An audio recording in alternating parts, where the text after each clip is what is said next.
ప్రభునందు ప్రియులారా, ప్రభునామమున మీకు వందనములు.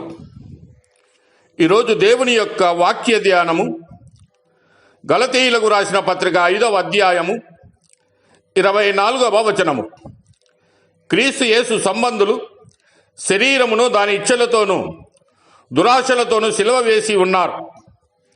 దేవుడి మాటలు దీవించి ఆశీర్వదించునుగాక. గమనించండి ప్రియులారా, శరీరేచ్ఛ నుండి విడుదల చేయనది యేసుక్రీస్తు యొక్క శిలువ కేంద్రమే.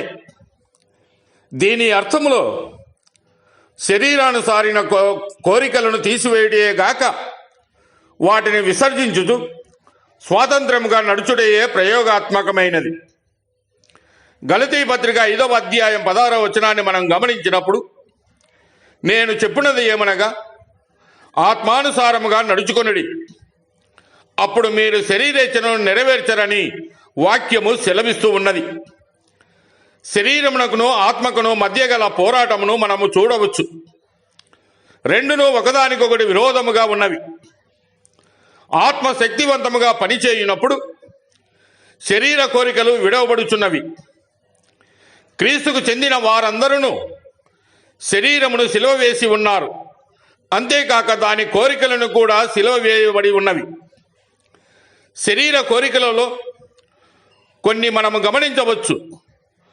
దురలవాట్లు, అంతేకాక పాపపు కార్యములు, అటువంటి అలవాట్లను విడవాలి. కొరింథీయులకు రాసిన 2వ పత్రిక 10వ అధ్యాయం 3వ వచనములో, మేము శరీరదారులమై నడుచుకొనుచున్నను, శరీర ప్రకారం యుద్ధము చేయము అని సెలవిస్తూ ఉన్నాడు. అంతేకాక పౌలు గారు మరి ఒక మాట సెలవిస్తూ ఉన్నాడు. కొరింథీయులకు రాసిన 1వ పత్రికలో 6వ అధ్యాయం 12వ వచనాన్ని గమనిస్తే, అన్నిటి యందు నాకు స్వాతంత్రము కలదు గాని అన్నియూ చేయదగినవి కావు. అన్నిటి యందు నాకు స్వాతంత్రము కలదు గాని నేను దేని చేతను లోపరచకునబడనొల్లనని సెలవిస్తూ ఉన్నాడు. కనుక ప్రియమైన సహోదరి సహోదరుడా, నీవు లోక సంబంధమైనటువంటి శరీరానుసారమైనటువంటి పాపక్రియలను నీవు విసర్జించి ప్రభు అయిన యేసు క్రీస్తునందు విశ్వాసం ఉంచి ఆయన యందు నమ్మకం ఉంచినట్లయితే దేవుడు నీకు రక్షణ దయచేయును. దేవుడు మిమ్మల్ని దీవించి ఆశీర్వదించునుగాక.